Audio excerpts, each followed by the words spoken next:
Welcome back to Name Me 90s Minute. Every week we look back at a culturally relevant show, movie, or piece of pop culture that probably helps stoke the algorithm.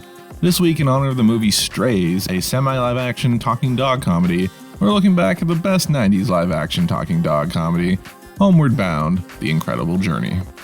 Homeward Bound, The Incredible Journey is a 1993 adventure comedy film and a remake of the 1963 film The Incredible Journey based on a novel from 1961 with the same name. The film stars Marty McFly as the voice of Chance, an American bulldog, Art Swellen from Cocoon as the voice of Shadow, the golden retriever, the mom from Mrs. Doubtfire as the voice of Sassy, the Himalayan cat, Ted Stryker from Airplane, the voice of Kim Possible's mom, and Bart the bear, a literal famous acting bear. The story starts with narration from Chance, who is the pet of one of three siblings, the other two owning Shadow and Sassy. Chance is new to the family and doesn't want to befriend his owner or be a part of the family. The children's mother gets married to a new husband, causing the family to move to San Francisco temporarily, and they leave their pets at a ranch. Not a euphemism. The owner of the ranch goes on a cattle drive and asks her neighbor to look after the pets, but the message gets lost, so the pets get neglected. Missing his owner, Shadow decides to set off for home, and the other two pets join him. They trek through the wilderness of the Sierra Nevadas and encounter many dangers, including bears. At one point, Sassy refuses to cross a river and then gets swept away and apparently dies by falling off a waterfall. The two dogs continue on as Sassy is nursed back to health by an old man, unbeknownst to them. The dogs encounter a mountain lion and use a seesaw trick to launch it over a cliff and into a river, and then Sassy rejoins the crew during their celebration. Chance gets quilled by a porcupine, and then they find a missing girl and lead a search party to her. The search party recognizes the trio from a missing poster, but the trio get spooked when Chance thinks they've been brought to a pound instead of a shelter, so they escape, with Sassy's help, after Chance gets the quills removed from his muzzle. Finally approaching their home, Shadow gets stuck in some mud and hurts himself, telling the other two to go on without him, and telling Chance he's passed on all of his wisdom to him.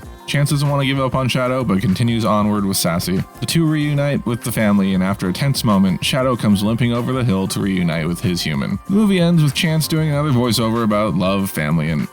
do I smell food? And that's Homeward Bound, The Incredible Journey, in a Name Me 90s Minute. More or less. Join us again next Tuesday for another Name Me 90s Minute. Remember, you can always hear these a day early in full episodes of Name Me 90s on all major podcasting platforms. And most of the small ones, too. Please subscribe and do all the other YouTube things. Bell ringing, share like a scribes, that sort of stuff, and we'll catch you next time.